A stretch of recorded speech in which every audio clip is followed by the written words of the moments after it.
Are you sick? Don't you dare sneeze on me. Do you know how far your germs can travel?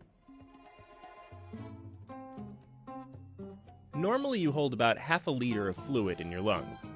So when you sneeze, you're able to spray as much as a water bottle's worth of mucus into the air around you. It shoots out of your mouth in the form of moist, germ-infested clouds, traveling up to 35 meters per second. That's fast enough to give you a speeding ticket on the highway.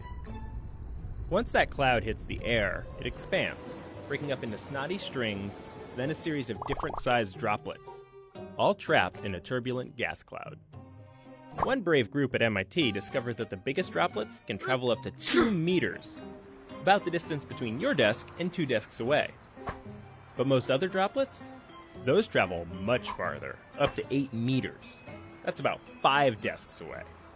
Not only that, the germ-infested gas cloud is less dense than the air around it, so it rises upwards, right to where ventilation systems and other people's unsuspecting noses and mouths await.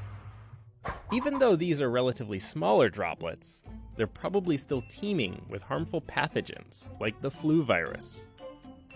Even worse, depending on the ventilation, they can spread through a room in just a few seconds, and remain suspended for up to 10 minutes. Now, if you happen to notice someone around you sneeze or cough, you can hold your breath as you move out of range.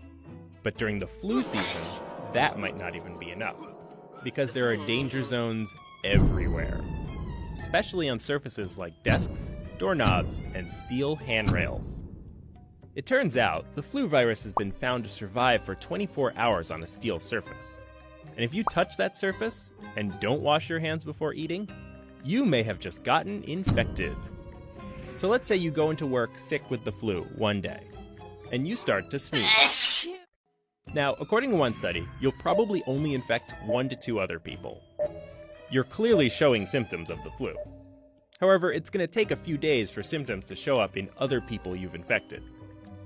So those poor souls unknowingly also come into work sick over the next few days. And they will potentially infect 1 to 2 more people.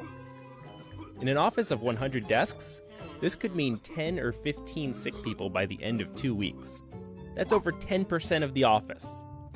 And all of it started with just one sick person. You.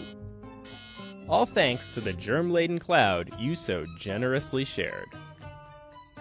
So the next time you're not feeling great and you're sneezing up a storm, just think about your poor coworkers and take a sick day for yourself and for them.